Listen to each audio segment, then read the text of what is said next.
दर्शन के द्वितीय पाद साधन पाद का 30वां सूत्र चल रहा है, जिसमें हम 5 यमों की महर्षि व्यास जी द्वारा की गई व्याख्या को समझ रहे हैं। पिछले पाठ में सत्य के बारे में जो कुछ बचा हुआ था वो विषय कुछ हुआ था। पिछले पाठ में से किन्हीं को कुछ पूछना है तो पूछ सकते हैं। जी ओम आचार्य जी, सत्य के विषय में बात आई थी कि अप्रिय सत्य न कहें। तो जैसे अब कहीं पे अधिकारी है और कोई कर्मचारी है, ऊपर वाला अधिकारी छोटे अधिकारी को काम बता रहा है और वो उसको कर नहीं पा रहा है सही तरीके से, तो उसमें जो चीज़ें हैं उसको वो वैसा कह रहा है, वैसे कहने से वो ठीक कर लेता है। जैसे कि आप निठल्ले हो, काम सही नहीं करते हो इत्यादि, जो उसके वास्तविक चीज़ें हैं उसको कह के वो करता है, बोलता है तो वो कर लेता है। तो ये एक प्रकार से सत्य तो है, लेकिन वो उसको अप्रिय लगता है। तो ये ऐसा अन्यत्र भी करना चाहिए या फिर नहीं करना चाहिए? प्रयास ये रहे कि ऐसा ना हो। हम कठोर शब्द न बोलते हुए अगर कार्य कर सकते हैं तो उस रूप में किया जाता है।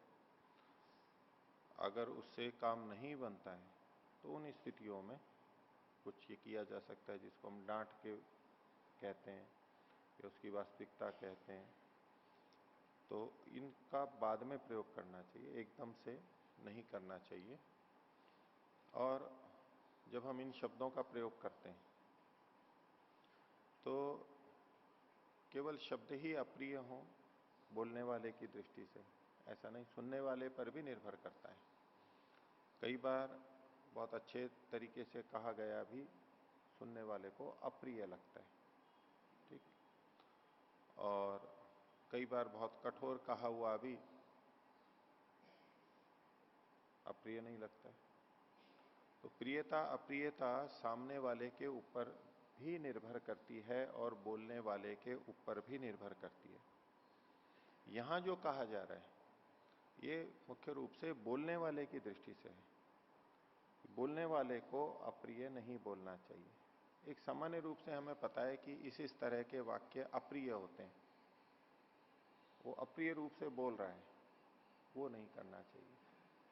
पर उसके बाद भी सामने वाले को प्रिय अप्रिय क्या लग सकता है, ये एक अलग से फिर स्वतंत्र विषय रहता है। यद्यपि बोलने वाले के अनुसार ही प्रियता अप्रियता प्राय करके होती है, लेकिन इसके अपवाद भी मिलते हैं। तो जहां तक हो सके हमें बचना चाहिए, लेकिन कभी ऐसा बोलना होता है तो वो यथार्थ में बोला ही जाता है। प्रयास फिर भी यही रखें कि उस तरह का हम ना बोलें। हो गया, ठीक। और कोई? जी। ओम आचार्य जी, सत्य के विषय में जैसे साहित्य में कुछ अलंकार होते हैं, जैसे अतिशयोक्ति अलंकार है, किसी चीज को बढ़ा चढ़ा करके कहते हैं। कहीं पर जो वस्तु वैसी नहीं होती है उसको वैसा कहते हैं, जैसे जल ही जीवन है। तो इस तरीके के जो प्रयोग हैं तो वो सीधा सीधा देखें तो वैसा नहीं होता है। तो उसको सत्य के अंदर लिया जाएगा या असत्य के अंदर? इनको सत्य के अंतर्गत ही लिया जाएगा। शब्दों के आधार पर सत्यता असत्यता पूरी तरह नहीं देखी जा सकती। उन शब्दों वाक्यों से जो तात्पर्य निकल रहा है, वक्ता जो कहना चाह रहा है, वो मुख्य होता है। स्वबोध पर संक्रांत या वागुप्ता, अपने बोध को स्वबोध संक्रांत है, परत्र स्वबोध संक्रांत है या वागुप्ता, तो दूसरे में अपने बोध को संक्रांत करने के लिए जो वाणी बोली गई। अब जो बोध हमें संक्रांत करना है, दूसरे तक जो ज्ञान पहुंचाना है, वो तात्पर्य अतिशयोक्ति से पहुंच रहा है, ठीक पहुंच रहा है। और सामने वाला भी समझ रहा है कि ये अतिशयोक्ति में, ये प्रशंसा में कहा जा रहा है। तात्पर्य वो भी समझ रहा है और उससे कुछ भ्रांति पैदा नहीं हो रही है और कोई ठगा नहीं जा रहा है, ठीक बात ही पहुंच रही है। ऐसी स्थिति में उसको असत्य नहीं कहा जाना चाहिए। विशेष रूप से जो आप साहित्य की बात कर रहे हैं, साहित्य लिखने वाले को, कलाकार को, लेखक को, कवि को और पढ़ने वालों, सुनने वालों को भी ये पता होता है कि ये अलंकारों का प्रयोग किया जा रहा है। उससे कुछ भ्रांतियां नहीं होती हैं। उपमाएं दी जाती हैं, वो अपनी जगह पे ठीक है, और कारण को ही कार्य बना दिया जाता है या कार्य को कारण के रूप में कथन कर दिया जाता है, ये तो सबको पता है। जल ही जीवन है जब ये कहा जा रहा है, तो कोई भी ये नहीं अर्थ लेता कि जो जीवन है बस वो जल ही जीवन है, जो शाब्दिक अर्थ है, ऐसा कोई नहीं लेता है। सबको पता है कि जल से जीवन होता है, जल के बिना जीवन नहीं होता, यही तात्पर्य सब जने लेते हैं। तो इसलिए इसको असत्य नहीं कहा जाता है। विधाएं हैं, बोलने के तरीके हैं, उनमें कोई आपत्ति नहीं है। ओम। और एक है जी अर्थवाद। अर्थवाद में किसी चीज में किसी को प्रवृत्त कराने के लिए अथवा उससे हटाने के लिए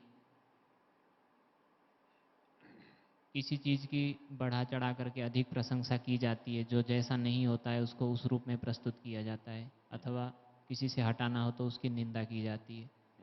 तो उसको वो तो असत्य ही रहेगा या फिर कुछ?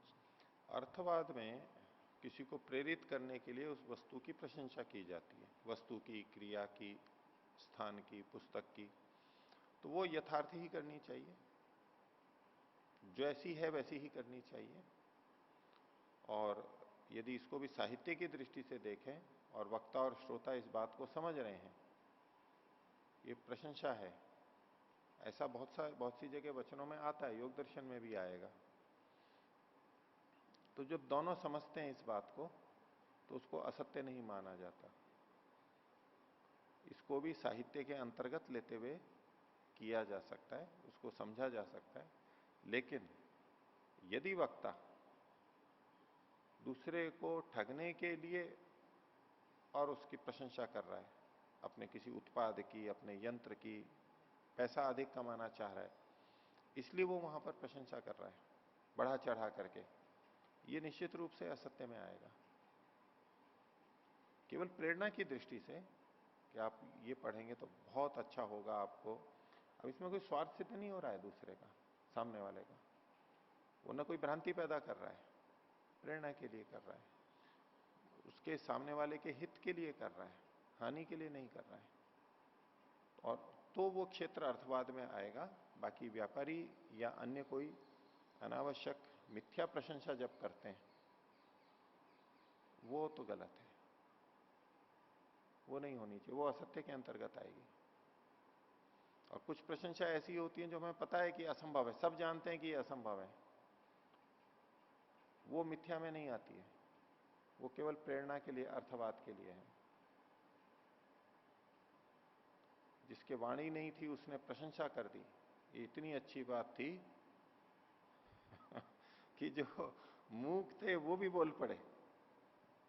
अब ये सबको पता है कि जो मूक है वो नहीं बोल सकता है, न किसी की भ्रांति पैदा की जा रही है, ना कुछ ठगा जा रहा है।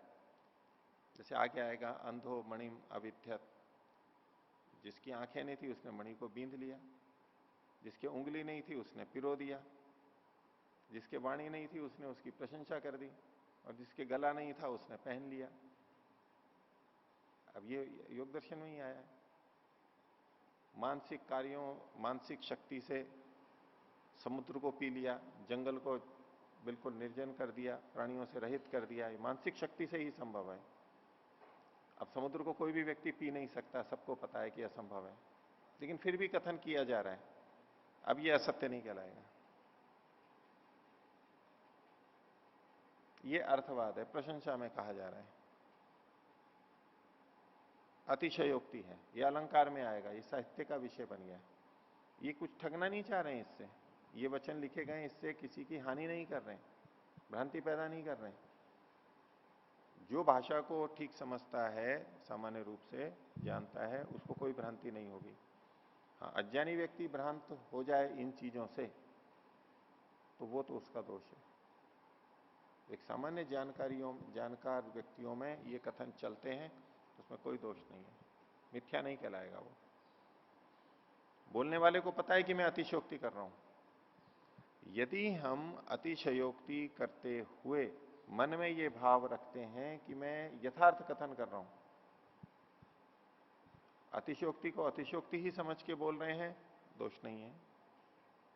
और सुनने वाला भी, हम जब अतिशयोक्ति में बोल रहे हैं तो सामने वाले को पता है कि यह अतिशयोक्ति की जा रही है, केवल प्रेरणा दी जा रही है, यथार्थ का कथन नहीं है। दूसरे को भी ज्ञात है अब कोई असत्य नहीं होने वाला है। लेकिन यदि हम तो अतिशयोक्ति कर रहे हैं और सामने वाला उसको समझ नहीं पा रहा है और हमें पता है कि ये समझ नहीं रहा है, और उस अतिशयोक्ति को वो वास्तविक समझ करके ग्रहण कर रहा है, ये भी हमें पता लग रहा है, और दूसरा इसको वास्तविक समझे इसलिए हम अतिशयोक्ति कर रहे हैं, अब ये असत्य में आ जाएगा। जो छल से युक्त हो गया वो सत्य से वो नहीं कहलाएगा। ठगना हो गया, वंचित करना हो गया, इत्यादि जो बातें हैं, भ्रांति पैदा करना हुआ, ये असत्य के अंतर्गत आएगा, ये अधर्म में चला जाएगा। ठीक है, तो आगे देखते हैं। सत्य के बारे में व्यास जी ने जो कहा वो हमने देखा। सत्य को लेकर के हमारे शास्त्रों में, अन्य शास्त्रों में बहुत सी बातें कही गई हैं, और उनसे सत्य की महिमा भी हमें पता लगती है। यमों में अहिंसा सबसे मुख्य है, ये एक प्रतिपादन हमारे सामने आ चुका है। दूसरी तरफ सत्य की भी बहुत महिमा दी गई है, सत्य की भी बहुत महिमा दी है। बड़े बड़े यज्ञ हो वो एक तरफ हो और अकेला सत्य हो तो वो उससे भी भारी पड़ जाता है, एक प्रशंसा की गई है। सत्य अपने आप में बहुत बड़ी चीज है। तो सत्य के बारे में कुछ और हमारे को श्लोक मिलते हैं, समझने के लिए हैं थोड़े थोड़े, कि धर्म की उत्पत्ति सत्य से ही होती है। सत्याद उत्पत्त्यते धर्मो, धर्म की उत्पत्ति सत्य से होती है। अगर सत्य नहीं है तो वो धर्म नहीं होगा, गड़बड़ हो जाएगी वहां पर। धर्म की तो उत्पत्ति ही सत्य से होती है। सत्याद उत्पत्त्यते धर्मो। और दया दानात विवर्धते, दया करने से और दान करने से धर्म बढ़ता है। तो सत्य तो मूलभूत चीज हो गई, उसी से धर्म उत्पन्न होगा। और जब धर्म उत्पन्न हो गया, हम सत्य आचरण कर रहे हैं, अब दया और दान चलेगा हमारा। अब किसी का सत्य तो है नहीं, असत्य बोल बोल करके व्यवहार किया हुआ है, और अब दया और दान को वो दिखा रहा है, तो वो धर्म नहीं कहलाएगा। तो सत्य से धर्म उत्पन्न होता है, दया दान से वो बढ़ता है। और क्षमया तिष्ठते धर्म, और क्षमा करने से वो स्थिर रहता है, क्षमा करते रहते हैं तो वो बचा हुआ रहता है धर्म। और क्रोधात धर्मो विनश्यति, क्रोध करने से धर्म नष्ट हो जाता है। तो सत्य की एक यहां पर महत्ता कही गई।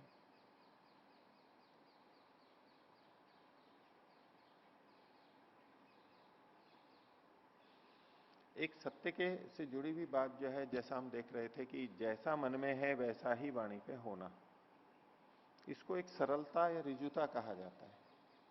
लोक में जो हम देखते हैं कि भाई ये व्यक्ति सरल है, ये कुटिल है, उस सरलता में एक भाव ये भी रहता है कि वो जैसा मन में विचार करता है वैसा बोलता है, छुपाता नहीं है उसके अंदर। कहा कुछ है, कर कुछ देगा, दिखा कुछ रहा है, कर कुछ रहेगा, इत्यादि बातें जिसमें नहीं होती। तो सरलता का सत्य के साथ में संबंध है। जो सत्य बोलते हैं वो सरल होंगे। एक सरलता गलत अर्थ में लोक में जो प्रचलित है कि जिसको आसानी से ठगा जा सके उसको कहते हैं सरल, वो नहीं, वो तात्पर्य नहीं है यहां पर। वो तो मूर्ख के रूप में आएगा, इसको कुछ पता ही नहीं है और इसको तो बड़ी आसानी से ठग लो, अपने अनुसार बना लो, अपना लाभ उठा लो, वो नहीं। जो व्यवहार में एक दूसरे से सरल है, वो कम जानता है, अधिक जानता है, सरल व्यवहार करता है। अधिक जानता हुआ भी सरल व्यवहार करता है। बुद्धिमान है तो भी कटु व्यवहार, कुटिल व्यवहार नहीं करता है। तो आर्जव को, सरलता को इसके साथ में जोड़ा गया। जैसा कि एक श्लोक में आता भी है, मनस्यन्यत वचस्यन्यत कर्मण्यन्यत दुरात्मनाम। तो ये भिन्न भिन्न हो गया ना, मन में कुछ, वाणी में कुछ और कर्म में कुछ। तो कर्म को भी छोड़ भी दें लेकिन मन और वाणी का लें तो ये सत्य से जुड़ी हुई बात हो गई। और मनस्येकम वचस्येकम कर्मण्येकम महात्मनाम, मन में भी वही, वाणी में भी वही, कर्म में भी वही, ये महात्माओं का, श्रेष्ठ लोगों का है। तो सीधा मार्ग होता है जो तीनों में एक जैसा होता है, अधिक से अधिक। और कुटिल मार्ग होता है कि अंदर कुछ, बोल कुछ रहा है और कर कुछ रहा है, भिन्नता से कर रहा है। ये कुटिल मार्ग, तिर्यक मार्ग कहलाता है, ये आर्जव नहीं कहलाता है। तो ऋजुता का संबंध सत्य के साथ में है। और ऋजुता के बारे में कुछ हमारे को श्लोक मिलते हैं, उसमें यहां तक कह दिया कि आर्जवम धर्म मित्याहुर, ये ऋजुता है, सरलता है, यही धर्म है। ये एक तरह की अतिशयोक्ति है। धर्म के और भी क्षेत्र हैं, धर्म की और भी बातें हैं, लेकिन ऋजुता को प्रमुखता देने के लिए कहा जा रहा है, ये से हम समझते हैं। अब इसको झूठ नहीं कहेंगे, अपनी जगह ठीक है, ये महत्वपूर्ण है। तो आर्जवम धर्म मित्याहुर अधर्मो जिम्म उच्यते, कुटिलता है, कुटिल व्यक्ति है, कुटिलता है तो वो अधर्म है वहां पर। और कुटिलता इसीलिए आती है कि वहां पर झूठ छल कपट आ जाता है। आर्जवेन संयुक्तो नरो धर्मेण युज्यते, जो सरलता से जुड़ जाता है वो धर्म से भी जुड़ जाएगा, धर्म उसके साथ आ ही जाएगा। सरलता को अपना लिया, धर्म आ जाएगा।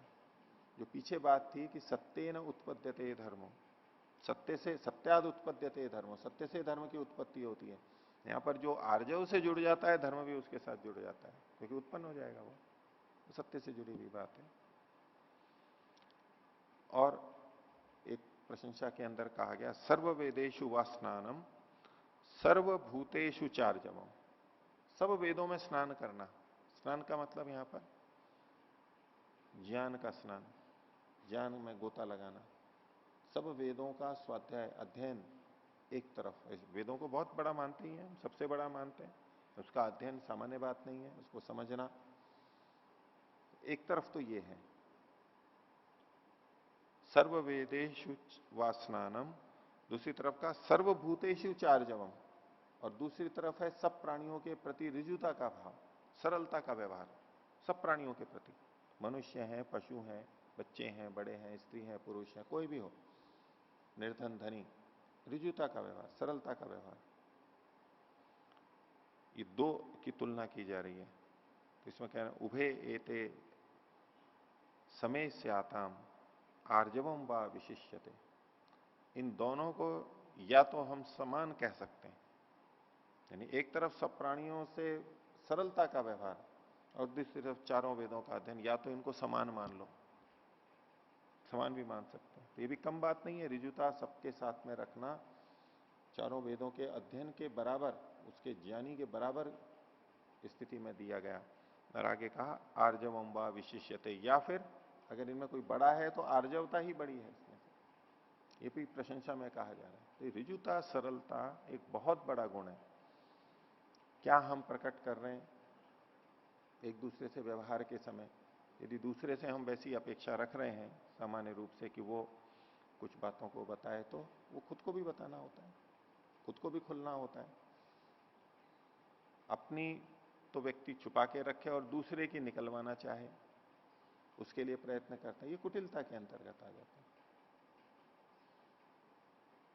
तो दूसरा भी चाहेगा कि भाई आप बताओ, तो वो खुद का नहीं बताएगा, खुद का इधर उधर करके बचा जाएगा, ये झूठ में आ जाता है, कुछ बहाने बनाएगा, कुछ और टाल जाएगा। अब ये ऐसी प्रवृत्ति किनकी होती है? जो अस्वार्थी होते हैं, जो अपना हित चाहते हैं, दूसरे का नहीं चाहते।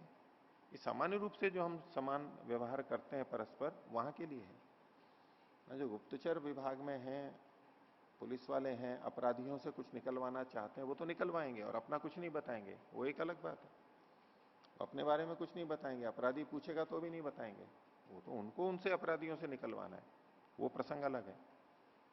अधिकारी का प्रसंग अलग है, राजा का, नेता का, न्यायाधीश का, ये एक अलग बात है। लेकिन सामान्य जो हमारा व्यवहार होता है आपस का, घर परिवार में, मित्रों में, संबंधियों में, वहां के लिए व्यवहार में ये सरलता होनी चाहिए, सत्य से जुड़ी हुई बात है। एक और वचन महर्षि दयानंद का मिलता है, ऋग्वेद का भाष्य, उसके भावार्थ में वो लिखते हैं, ऋग्वेद के प्रथम मंडल की 83वें सूक्त का तीसरा मंत्र, 183 183। सत्य से जुड़ी हुई बात है, सत्य और आदि भी लगा रखा है, अन्य भी चीजें जुड़ेंगी, लेकिन सत्य भी वहां पर कहा गया है, सत्य का तो सीधा नाम लिया गया है। यम और नियमों के अंदर जब चर्चा चलती है, दोनों में से कौन श्रेष्ठ है? ये दोनों ही हैं, अच्छे हैं दोनों, पांचों और पांचों 10। और दूसरे वाले में तो ईश्वर प्रणिधान भी है, स्वाध्याय भी है, वेदादि शास्त्रों का अध्ययन है, और प्रणवादि का जप है, और ईश्वर प्रणिधान है। ये दो चीजें और विशेष जुड़ी हुई हैं जिसको हम बहुत ऊंचा स्थान देते हैं। तप भी बहुत बड़ा माना जाता है। तो शौच, संतोष, तप, स्वाध्याय, ईश्वर प्रणिधान, ये नियम जो कि आगे बताएंगे, और 5 यम हैं। इन दोनों में जब तुलना की जाती है तो यमों को मुख्य माना जाता है, यम की मुख्यता होती है दोनों के अंदर। और इसके लिए हमें मनुस्मृति का भी प्रमाण मिलता है, यमान सेवेत सततम न नियमान केवलान बुधा।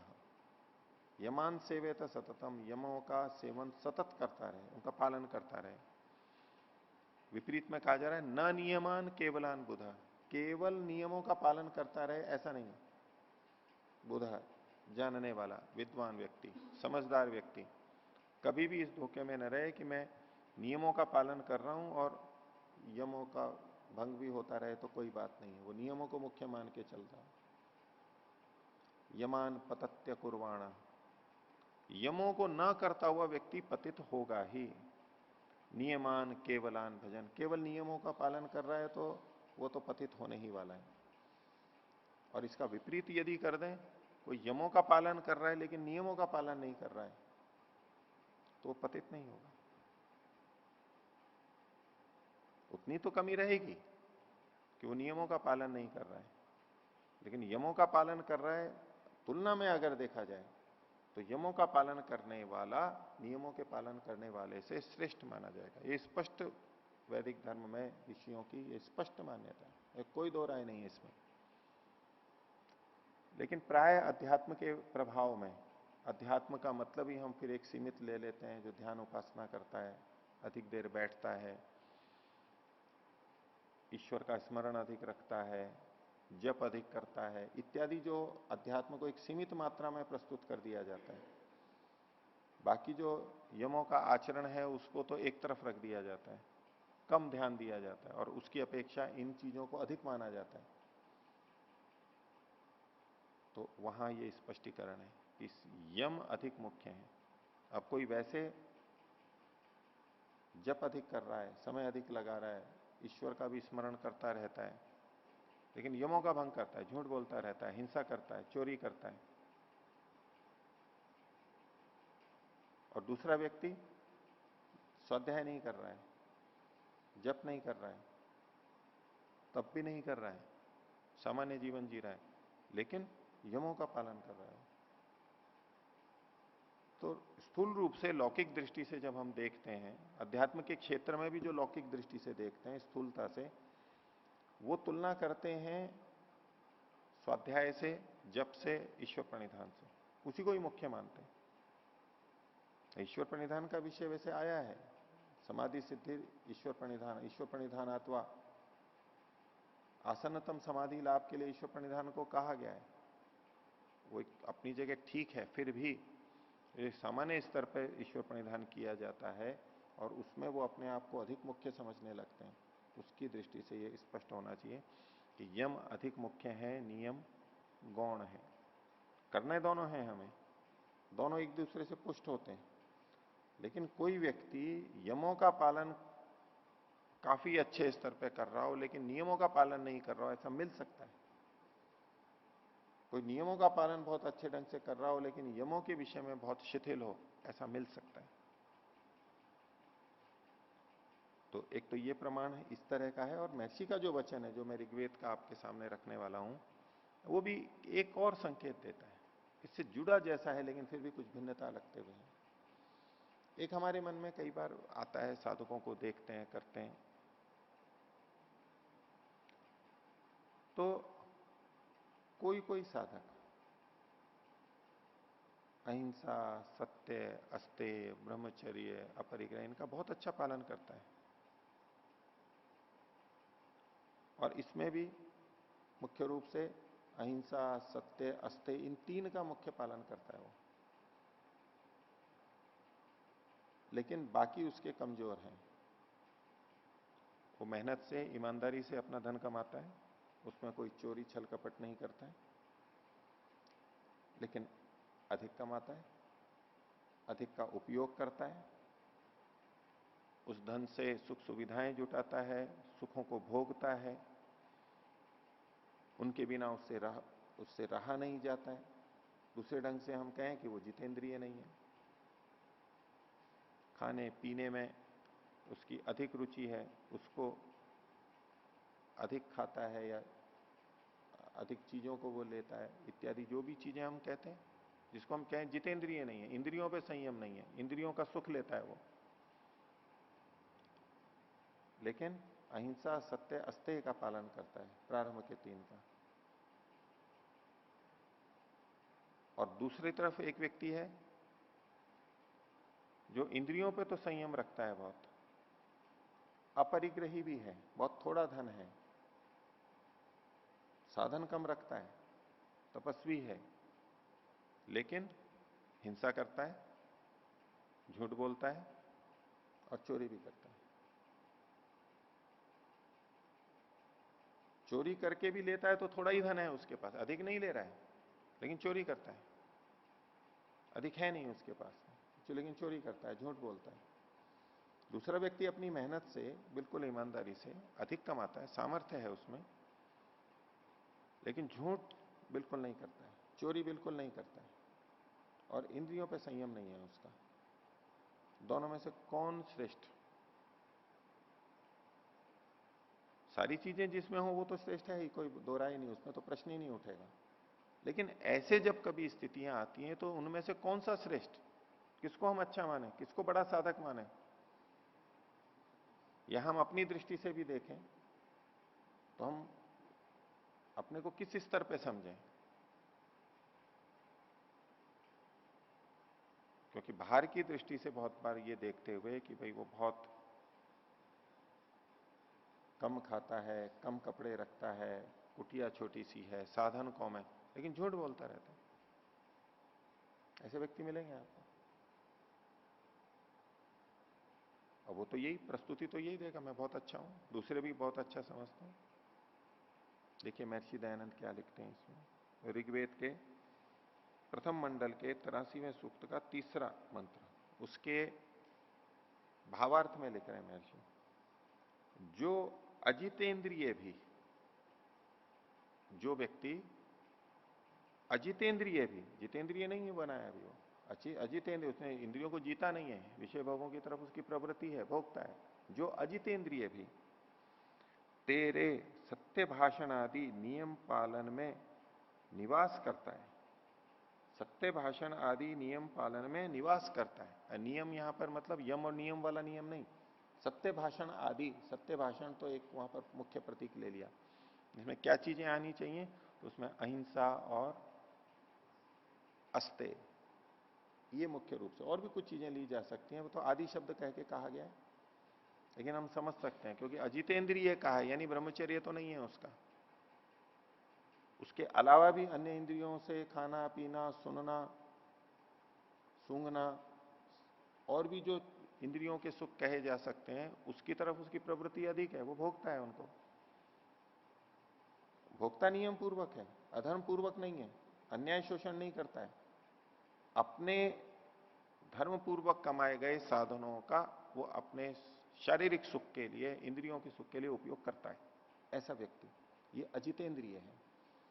अजितेंद्रिय भी बहुत बड़ा दोष है, लेकिन उसने अपने को इतना संयमित कर रखा है कि वो अपनी अजितेंद्रियता को इतना प्रभावित नहीं होने देता कि अधर्म कर बैठे, नियंत्रित रखता है अपने को। नहीं तो अजितेंद्रियता अधिक होगी तो वो हिंसा भी करेगा, वो झूठ भी बोलेगा और वो चोरी भी करेगा। लेकिन ये वो व्यक्ति है जो है तो अजितेंद्रिय, लेकिन सत्य भाषण आदि नियमों का पालन करता है। तो जो अजितेंद्रिय भी तेरे सत्य भाषण आदि नियम पालन में निवास करता है, उसमें कल्याण करने हारी सामर्थ्य वस्ती है। उसमें कल्याण करने हारी सामर्थ्य वस्ती है, वो इतना श्रेष्ठ होता है, उसकी इतनी सामर्थ्य है, प्रबलता है, और वह पुष्ट होता है। धार्मिक दृष्टि से वो पुष्ट ही होता जाएगा, बढ़ता ही जाएगा, क्षीण नहीं होगा वो, ऐसा व्यक्ति भी। तो महर्षि का वचन अपने आप में आंखें खोलने वाला है। हम सामान्यतः जिस तरह से देख लेते हैं कि किसी का भोजन में असंयम है, किसी का देखने में असंयम है, कोई सुगंध के पीछे है, किसी विषय का सुख लेते हुए दिख जाए, तो हम एकदम क्या कह देते हैं आध्यात्मिक दृष्टि से, विषय भोगी है, तो एकदम से उसको हम निकृष्ट समझ लेते हैं। और दूसरी तरफ कोई व्यक्ति इनमें तो संयम रखता है, विषयों की तरफ सीमित रहता है, ठीक रहता है, लेकिन झूठ कभी भी बोल देता है, छोटी छोटी बातों के लिए भी बोलता है, बड़ी के लिए तो बोलेगा ही। हिंसा कर देता है, चोरियां करता रहता है, छोटी मोटी भी, उसको कोई लिहाज ही नहीं है उसमें। ऐसे व्यक्ति ये सोच के चलते हैं कि अध्यात्म यानी संसार के सुखों में दुख देखना, संसार के सुखों को न भोगना, बस यही अध्यात्म है। क्योंकि विषय सुख लिया तो वो अविद्या है, और अविद्या है तो अध्यात्म कहां रहा। तो ये जो इंद्रियों का स्थूल सुख है, इसकी तरफ प्रवृत्त व्यक्ति को देखते ही तो बहुत निंदित माना जाता है, और जो इसकी में संयम रखता है लेकिन बाकी चीजें कर रहा है, उसको बहुत अच्छा माना जाता है, ये आध्यात्मिक व्यक्ति है। प्राय करके ये आप देखने को मिलेगा। उसकी तरफ ये बहुत महत्वपूर्ण वचन है महर्षि का। दो में अगर हमें तुलना करनी है, कोई व्यक्ति झूठ बोलता है तो वो क्षम्य नहीं होगा, वो गंभीर अपराध है झूठ बोलना। हिंसा करना गंभीर अपराध है, ठीक है, वो अभी इंद्रियों पर संयम नहीं कर पाया, लेकिन ये कम संयम नहीं है उसका कि वो अहिंसा, सत्य और अस्तेय का पालन कर रहा है, उससे बड़ा संयम है ये। और दूसरा व्यक्ति खाने पीने पे और इस पे तो संयम कर बैठा है, कर लिया उसने, लेकिन अहिंसा का पालन क्यों नहीं कर पा रहा है, वो हिंसा क्यों कर रहा है, ये संयम नहीं टूट रहा है। झूठ क्यों बोल रहा है, ये संयम नहीं टूट रहा है उसका, ये अधिक भंग है, अधिक तो टूटना है। अधिक असंयम को बताता है कि ये झूठ बोल रहा है, चोरी कर रहा है, कि बड़ा असंयम है। इसलिए महर्षि ने ये बात लिखी है कि जो अजितेंद्रिय भी तेरे सत्य भाषण आदि नियमों में वास करता है, रहता है, उसमें जीवन जी रहा है, कहने की बात नहीं है, वास करना मतलब तो वर्तमान में रह रहा है, वो वास्तव में रह रहा है, उसमें कल्याण करने हारी शक्ति रहती है, सामर्थ्य रहती है, और वह सदा पुष्ट होता रहता है। और दोनों ही बातें किसी में हो, वो तो सोने पे सुहागा है, वो तो बढ़ता ही जाएगा। लेकिन इतना भी कोई करता है सत्य भाषण आदि, तो आध्यात्मिक दृष्टि से वो बढ़ता जाएगा, बाकी संयम उसका सज जाएगा कुछ समय बाद में, कुछ वर्षों के बाद में इंद्रियों का संयम भी आ जाएगा उसको, वो कठिन बात नहीं है। ये कुछ चीजें हम भारत और विदेश की दृष्टि से भी देख सकते हैं। एक जो मोटे तौर पे प्रचलन है वो मैं बात कर रहा हूं, अपवाद तो सब जगह मिलेंगे। हमारे यहां पर संयम को बहुत अधिक महत्व दिया जाता है, ब्रह्मचर्य को बहुत अधिक महत्व दिया जाता है, और भ्रष्टाचार, चोरी, झूठ बोलना गलत मानते हुए भी हमारे यहां अधिक प्रचलित है, ये सर्वविदित है हमारे देश के अंदर, भारत में। अब विदेशों में, कुछ देशों में, सब में नहीं, वहां इंद्रिय सुख में संयम नहीं है। उसके लिए हम उनको टोकते रहते हैं कि देखो क्या है, कैसा जीवन है, पशुओं जैसा जीवन है, भोग विलास में कैसे फंसे हुए हैं, कितनी वस्तुएं इकट्ठी कर रखी हैं, कितनी भोग सामग्री है, सांसारिक सुख अधिक से अधिक मिले, इसी में ही लगे हुए हैं, और हम उसको भौतिकवादी कहते हैं और हम आध्यात्मिक हैं। लेकिन दूसरी तरफ उनका परस्पर का व्यवहार अधिक अहिंसक है, परस्पर में अधिक सत्य का पालन करते हैं और अस्तेय का पालन भी हमारे से अधिक करते हैं। चोरी वहां देश की दृष्टि से हमारी अपेक्षा उन कुछ देशों में कम है। व्यक्तिगत हिंसा जो अस्त्र शस्त्रों से हो जाती है वो काफी होती है वहां भी बहुत सी जगह, लेकिन आपस के व्यवहार को आप देख लीजिए, वहां अधिक मृदु व्यवहार होगा, अधिक शिष्टाचार युक्त होगा, दूसरे को धन्यवाद देना, ये करना। हम तो छोटी छोटी चीजों में उपेक्षा कर देते हैं, उस सब में हिंसा होती रहती है, धन्यवाद नहीं देते हैं, कुछ दूसरे को दिक्कत हो रही है तो हमें कोई अड़चन ही नहीं लगती है, हमारे अंदर कोई क्षमा का भाव ही नहीं रहता है कि मेरे कारण से दूसरे को हानि हुई है, हम अपने ढंग से चलते रहते हैं। ये बहुत अधिक लापरवाही भारत में। तो जो मैं पहले आपको स्थिति बता रहा था वो भारत में भी आध्यात्मिक लोगों में औरों में ये प्रवृत्ति है, और इसको आप देशों के रूप में देखेंगे तो एक व्यापक रूप से भी आप देख सकते हैं ऐसी प्रवृत्ति, छोटी बात नहीं है। अब उस सारे परिप्रेक्ष्य में महर्षि के वचन को देखना चाहिए। वेद का भाष्य कर रहे हैं, वेद का भावार्थ लिख रहे हैं, और ऋषि की वाणी है, और उसका कारण यही है। फिर हम कहते हैं कि भाई वो इतने आगे कैसे बढ़े हुए, और फिर हम कुछ उपाय ढूंढते हैं कि वो आगे कहां बढ़े हुए हैं। हम ऐसी ऐसी बातें लाते हैं कि देखो इसमें पिछड़े हैं, इसमें पीछे हैं, इसमें पीछे। लेकिन ये सबको पता है कि दुनिया भी उधर देखती है और हमारे भारत के लोग भी उधर देखते हैं, उनको अग्रणी मानते हैं, और हम भी परोक्ष रूप से जब उनका कोई व्यक्ति बात को बोलता है तो हम भी अधिक मानते हैं, आलोचना कितनी भी करते रहे, लेकिन उनका वो प्रभाव तो है और को कोई नकार नहीं सकता। कारण उनमें कल्याण करने वाली शक्ति बसती है, और वो पुष्ट होते हैं, वो पुष्ट हो रहे हैं सब तरह से। ध्यान के केंद्र आज हमारे से अधिक वहां पर हैं। अब इसको भी कोई नकारात्मक देखना चाहे कि वहां पर परेशानी ज्यादा है इसलिए ध्यान के केंद्र जाते हैं, ये हमारे यहां झगड़े कम है क्या? घर घर में झगड़े। हम कहते हैं कि वहां तलाक ज्यादा है, एक व्यक्ति कई कई शादियां करता है, तो स्थिति तो हमारे यहां भी यही है ना। ऊपर से हम तलाक कम होते हैं हमारे यहां, और अंदर से टूटन वैसे बहुत रहती है, सामंजस्य नहीं रहता है, लोकलाज से चलते रहते हैं, परेशान होते रहते हैं। वहां चलो ठीक है भाई, सामंजस्य नहीं बन रहा है तो अलग अलग हो लो, अभी अपने आप में कौन सी निंदा की बात है।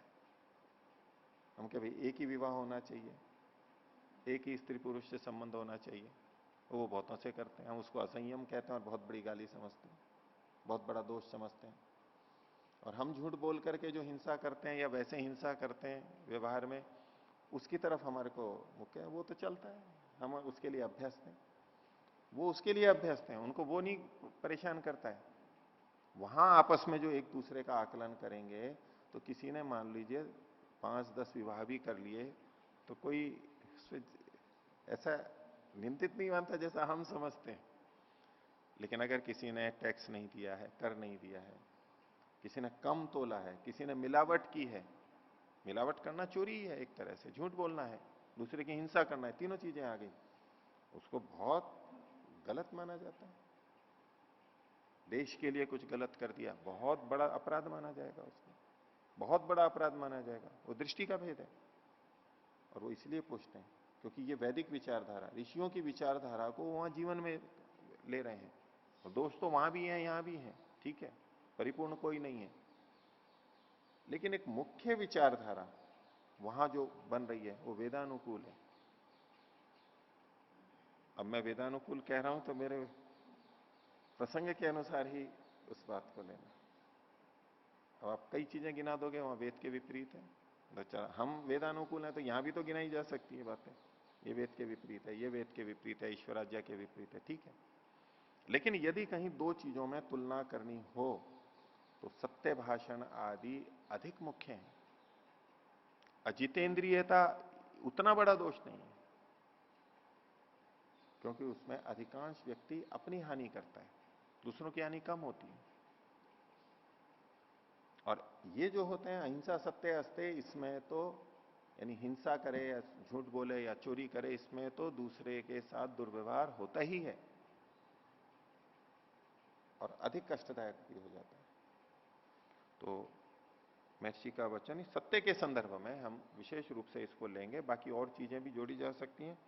तो जो अजितेंद्रिय भी तेरे सत्य भाषण आदि नियम पालन में निवास करता है, उसमें कल्याण करने हारी सामर्थ्य बसती है और वह पुष्ट होता है। एक एक शब्द, पूरी पंक्ति व्यवहार में हमारे को दिखाई देगी, दिखाई देती है हमारे को। तो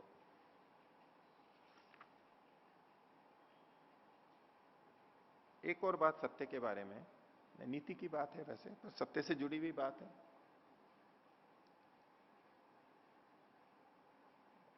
ये छोटी छोटी कुछ बातें होती हैं, वो अगर ध्यान में नहीं रहे तो हम तो सोच रहे हैं कि सत्य बोल रहे हैं और उसमें गड़बड़ हो जाती है, फिर अव्यवहारिक हो जाता है। और व्यवहार का मतलब ये नहीं है कि समझौता करना है। कई लोग व्यवहार को बिल्कुल समझौता करना भी बोल देते हैं, और कई लोग समझौते अन्यायपूर्वक गलत ढंग से समझौते करने को भी व्यवहार कहते हैं। मैं उस संदर्भ में नहीं बोल रहा हूं। एक उचित सीमा तक वो समझौता, उसको समझौता मतलब गलत को स्वीकार नहीं करना हो रहा है, वो अधर्म को नहीं कर रहा है वो, लेकिन सत्य का बोलना कैसा होना चाहिए उसकी परिशुद्धता आती है इसमें। तो चाणक्य सूत्र में सत्य के बारे में एक बात कही, सत्यम अपि अश्रद्धेयम न वदेत। ऐसा सत्य जो अश्रद्धेय हो, श्रद्धा के योग्य नहीं हो, उसको भी ना बोले। अर्थात जो सुनने वाले हैं उनको यदि उस पर विश्वास नहीं हो पा रहा है, कोई ऐसी बात हम बोल रहे हैं, तो उन जगहों पर वो भी ना बोले, चुप रह जाए, ठीक है। अब इसमें वितर्क तो हो सकते हैं, क्योंकि दूसरों को ठीक लगे ना लगे, श्रद्धा हो या नहीं हो, हमें तो सत्य बोलना ही है। वहां जो ठीक ठीक बात बतानी है वो तो वहां उसके लिए नहीं निषेध है, लेकिन हमें पता है कि सामने वाला मेरी बात पर विश्वास नहीं कर रहा है, मेरे वचन उसके लिए अश्रद्धेय हैं। तो ऐसे में अगर कुछ विशेष हानि नहीं हो रही है, दूसरे के लिए भी आवश्यक नहीं है, तो ठीक है, नहीं बोलेगा। और या फिर बहुत प्रेम पूर्वक है कि भाई मैं ऐसा समझाऊं, मैं तो आपको कह देता हूं, कहीं बाद में फिर बात आए कि मैंने कहा नहीं इसलिए मैं आपको बोल रहा हूं, मेरे को पता है कि आप स्वीकार नहीं करोगे इसको। लेकिन बहुत सी जगह पे अश्रद्धेय वचन, जिसको दूसरे स्वीकार नहीं कर सकते, उसको नीति ये कह रही है कि ठीक है आप चुप रह जाओ, मत बोलो उसको,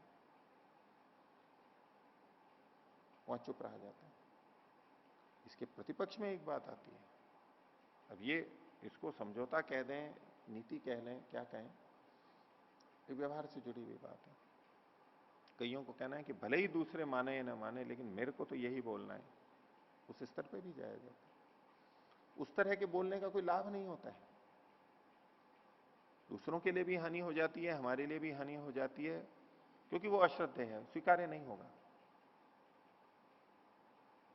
तो उन स्थलों पर हमें विश्वास के अयोग्य जो सत्य है उसको भी नहीं बोलना चाहिए। इसको बहुत अधिक कट्टरता से जब हम धर्म और अध्यात्म से जोड़ेंगे तो ये चीज गलत लग सकती है किसी को, एक सीमा तक जा सकती है, लेकिन व्यवहार की दृष्टि से वहां पर चुप भी रहा जाता है। सत्यम अपि अश्रद्धेयम न वदेत, ये वचन हो गया।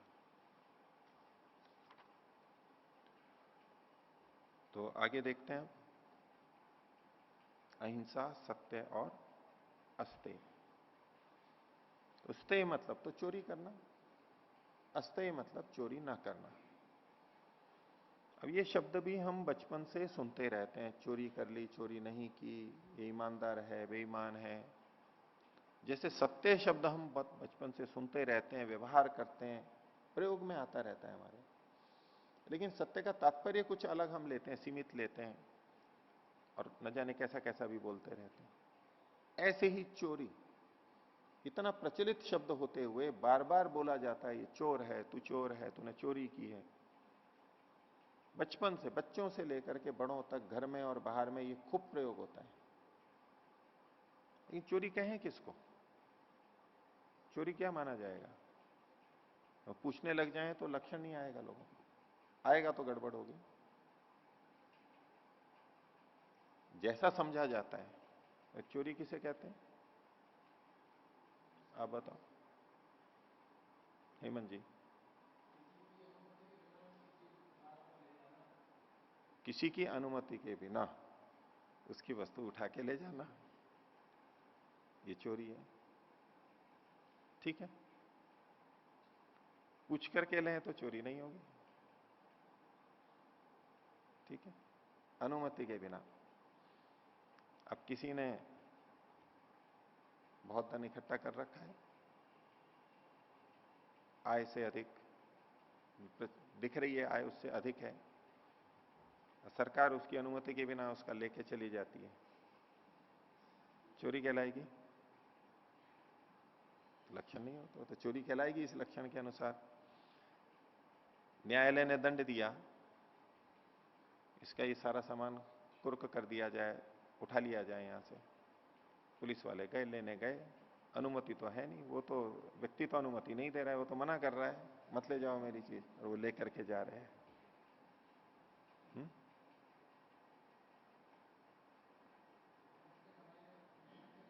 और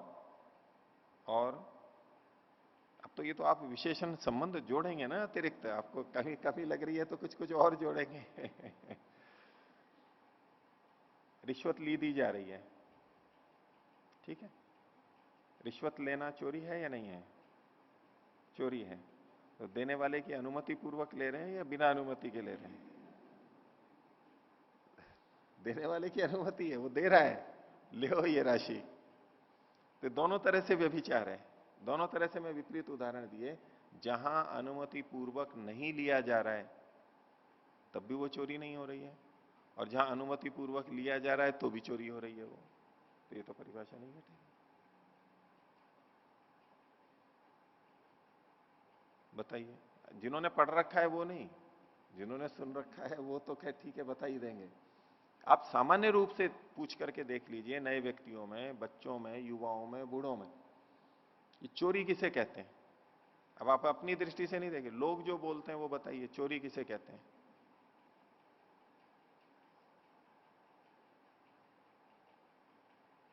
आप बताओ रोशन जी, रोशन जी, रोशन जी, चोरी किसे कहते हैं? राकेश जी?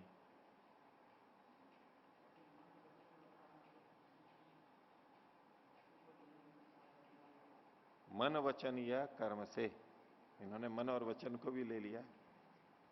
वैसे चोरी कर्म से जुड़ा हुआ है, शारीरिक शारीरिक कर्म है ये हमेशा हमारे को ध्यान रखना चाहिए। हम हर चीज को बहुत व्यापक बना देते हैं। ठीक है, सूक्ष्मता से देखेंगे तो भाई मन में भी विचार नहीं आना चाहिए चोरी का, ये अच्छी बात है, लेकिन मन में चोरी का विचार आया, ये चोरी नहीं कहलाएगी। शारीरिक रूप से हमने चोरी कर ली है, अब ये चोरी कहलाएगी।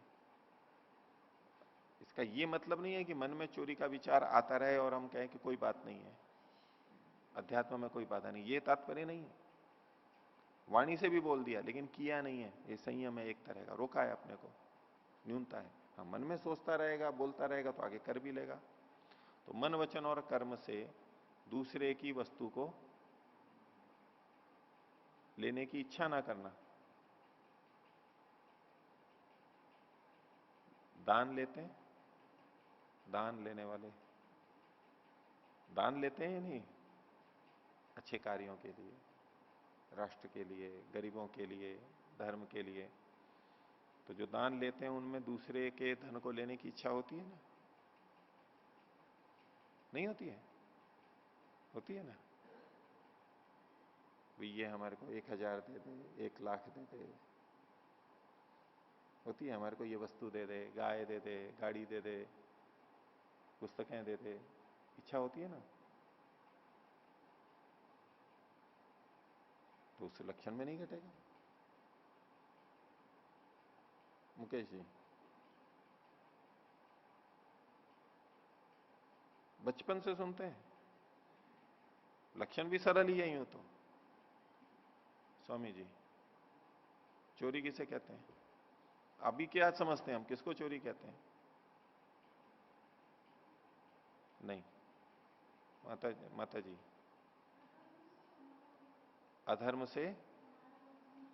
अधर्म से कमाया हुआ जो धन है उसको चोरी कहेंगे।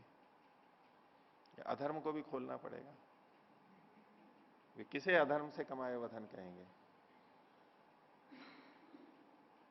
अधर्म से कमाया हुआ धन किसे कहेंगे? किसी ने लॉटरी की दुकान कर रखी है, आजकल तो बंद हो गई शायद बहुत जगह, तो और कोई जुए की सरकार से स्वीकृत है, शराब की दुकान कर रखी है, मांस मच्छी अंडे की दुकान कर रखी है, बिल्कुल बराबर तोल के देता है, उचित मूल्य पे लेता है, मेहनत का लेता है, ये धर्मपूर्वक अधर्मपूर्वक? हमारा न्यायालय या हमारा संविधान भारत का तो उसको गलत नहीं मानेगा।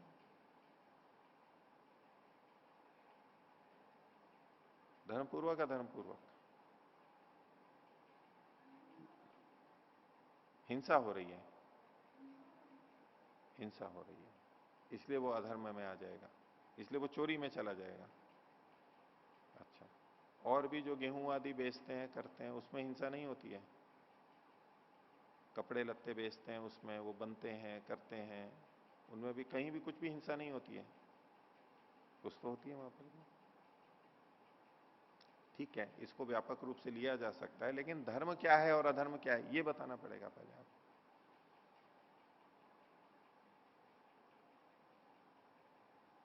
प्रभुलाल जी। हाँ, चोरी किसे कहते हैं? माइक लीजिए।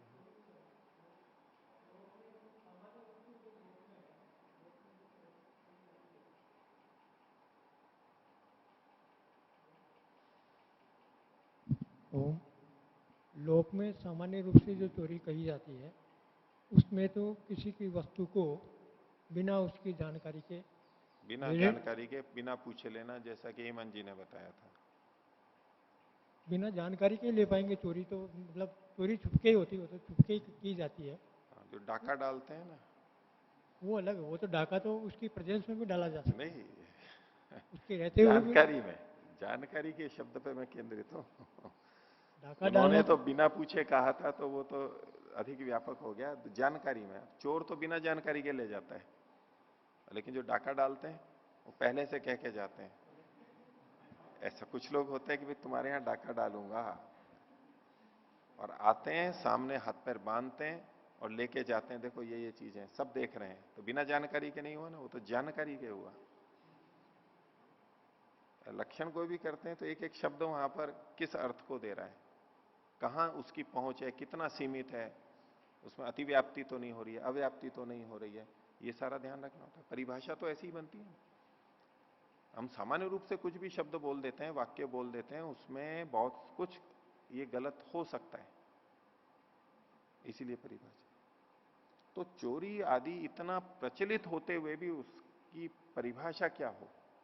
तो देखिए व्यास जी क्या कहते हैं, स्तेयम, अस्तेय को तो बाद में बता देंगे, पहले चोरी को बता रहे हैं, स्तेय को। स्तेयम, स्तेय क्या है?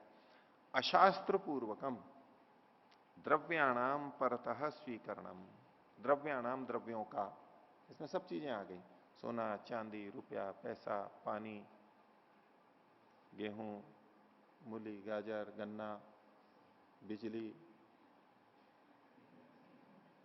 सब चीजें आ गई, ये सब द्रव्य कहलाएंगे। दूसरे की वस्तु, दूसरे की कविता, दूसरे का लेख, ये सब चीजें आ जाएंगी। उनका अशास्त्र पूर्वकम परतः स्वीकरणम, शास्त्र के विपरीत, शास्त्र की विधि के विपरीत दूसरों से स्वीकार कर लेना, ले लेना, ये स्तेय है, चोरी है। शास्त्र पूर्वक अगर लिया जा रहा है तो अस्तेय है, और शास्त्र के विपरीत लिया जा रहा है तो ये चोरी है। अब देश की दृष्टि से हम शास्त्र ले लेते हैं, हमारा संविधान कानून ले लेते हैं, वहां ठीक है, उतने अंश में अगर कोई भी बात होती है टोक नहीं सकता, नहीं ये तो कानून के विपरीत नहीं है, कानून में लिखा है ये तो ये कर सकते हैं। पर यहां के शास्त्र कौन आएगा? ऋषिकृत ग्रंथ आएंगे, आर्ष ग्रंथ आएंगे, और सबसे अंत में देखेंगे तो वेद आएगा। ईश्वर के द्वारा दिया गया शास्त्र जो कि ठीक ठीक बताता है, सब कुछ पूरा ठीक बताता है, उसके विपरीत कुछ भी लेना ये चोरी है। अब वो सारे विधान देखने होंगे। अब कोई भिक्षुक बना हुआ है, भिक्षुक का वेश धारण कर रखा है, ऐसे कपड़े पहन रखे हैं और भीख मांग रहा है, लोगों से ले रहा है, दूसरे दे रहे हैं, भाई सन्यासी है, वानप्रस्थी है, मुनि है, इसको देना है, लोग दे रहे हैं, खुशी खुशी से दे रहे हैं, वो भी ले रहा है, लेकिन वो अपने कर्तव्यों का पालन नहीं कर रहा है। सन्यासी को जो करना चाहिए, वानप्रस्थी को जो करना चाहिए, मुनि को, साधु को जो करना चाहिए, वो कर नहीं रहा है। उसको भिक्षा लेने का अधिकार ही नहीं है। भिक्षा तो वो तब लेने का अधिकारी बनता है जब उसने वो समाज के लिए कुछ कर रहा हो विशेष, अपरिग्रह का पालन करना है, वेतन लेना नहीं है, तो समाज से बस अपनी जीविका के लिए केवल जीवन चलाने के लिए ले रहा है। या तो उसने किया हो पहले, अभी रुग्ण है कोई बात नहीं है, लेकिन उसने किया है, अब वो अधिकारी है भिक्षा का अभी भी, या वो कर रहा हो, वो दूसरों से लेने का अधिकारी है। लेकिन अगर वो कर नहीं रहा है, बाहर का वेश वैसा बना रखा है, तो भले ही कितनी प्रसन्नता से लिया जा रहा हो, प्रसन्नता से दिया जा रहा हो, सम्मान पूर्वक दिया जा रहा हो, स्वीकृति से दिया जा रहा हो, लेकिन वो चोरी कहलाता है, क्योंकि वो शास्त्र पूर्वक नहीं है। भिक्षा लेने का अधिकार सबको है ही नहीं। दूसरों का कमाया हुआ लेने का अधिकार जिनको है उन्हीं को है, बस उनके लिए दोष नहीं है, दूसरों के लिए वही दोष है। अब यातायात में, रेल में जाते हैं, वहां भी एक अधिकारी है, उससे पैसे लेकर, उसने पैसे लेकर के और हमारे को दे दी, सीट दे दी, हमने भी ले ली, बोले नहीं टीसी से पूछ लिया था, उसने कह दिया था। भाई उसको स्वीकृति, उसको ऐसा करने के लिए वो अधिकृत है या नहीं है? किसी अधिकारी ने पट्टा दे दिया, हमने भी ले लिया, भाई अधिकारी ने कह दिया, उसके पास अधिकार, उस अधिकारी ने उचित ढंग से किया या अनुचित ढंग से किया है? केवल अधिकारी ने कर दिया इतने मात्र से वो चोरी नहीं है ऐसा नहीं कहलाएगा। बाद में जब पता लगेगा तो सब चोरी, वो भी पकड़ा जाएगा जिसने स्वीकृति दी है, और लेने वाला भी पकड़ा जाएगा, क्योंकि वो संविधान के, शास्त्र के विपरीत है। अब कोई माली है, बैठा हुआ है, उसने दूसरे को दे दिया, गन्ना दे दिया, मूली दे दी, भाई वो जो रक्षक बैठा हुआ है उसको अधिकार है या नहीं है देने का? मालिक ने उसको अधिकार दे रखा है तब तो ठीक है, अधिकार नहीं दे रखा है तो वो भी अशास्त्र पूर्वक होगा, भले ही स्वीकृति पूर्वक है। तो अशास्त्र पूर्वक दूसरों से द्रव्यों का ग्रहण करना ये स्ते है, और तत्प्रतिषेध उसको ग्रहण ना करना, पुनः अस्पृहा रूपम, उसकी इच्छा तक नहीं करना, लालसा ही नहीं करना, कामना ही नहीं करना, ये अस्ते कहलाता है। तो इसके लिए शास्त्र पढ़ने होंगे, शास्त्र की विधि का हमें पता होना चाहिए, निषेध का पता होना चाहिए, तो हम कह सकते हैं कि ये चोरी है या नहीं है। अशास्त्र पूर्वक जो भी कमाया जाता है, जैसे कि आपने मांस आदि या दूसरी चीजों के लिए कहा कि वो तो हिंसा हो रही है, तो वो अशास्त्र पूर्वक धन का ग्रहण करना है, इसलिए वो चोरी कहलाएगा। अहिंसा की वृद्धि के लिए जो अगर कोई वकील कार्य कर रहा है, हिंसा की वृद्धि के लिए दुष्ट व्यक्तियों की रक्षा कर रहा है, पता है कि इसने गलत किया फिर भी उसको बचा रहा है, ये अशास्त्र पूर्वक है, वो भी चोरी कहलाएगा। आज की दृष्टि से चोरी नहीं कहलाएगा, कानून नहीं कहेगा चोरी उसको, लेकिन वो भी चोरी, क्योंकि अशास्त्र पूर्वक है। ये व्यापक लक्षण है। तो जो कुछ भी हम शास्त्र विधि से विपरीत ग्रहण करते हैं वो सारा का सारा चोरी में आएगा। हम अपने पैसे से पानी खरीदते हुए उसका यदि दुरुपयोग कर रहे हैं वो भी चोरी में ही आएगा। हम कहें कि ये तो मेरे पैसे का है, हम कहें ये तो मेरा है, मेरे कमाई, मेरी मेहनत की कमाई का, ठीक है ईमानदारी से कमाए, लेकिन जितना हम ग्रहण करने के अधिकारी नहीं है वो भी चोरी कहलाएगा। इसीलिए तो केवल आगो भवती केवल आदि, अपनी मेहनत से कमाया है, दूसरों को दिए भी ना खा रहा है वो, ये भी एक तरह की चोरी है, वो पाप लग जाएगा उसको, क्योंकि वो कुछ अंश दूसरों को जाना ही चाहिए। तो ये तो बहुत व्यापक परिभाषा है।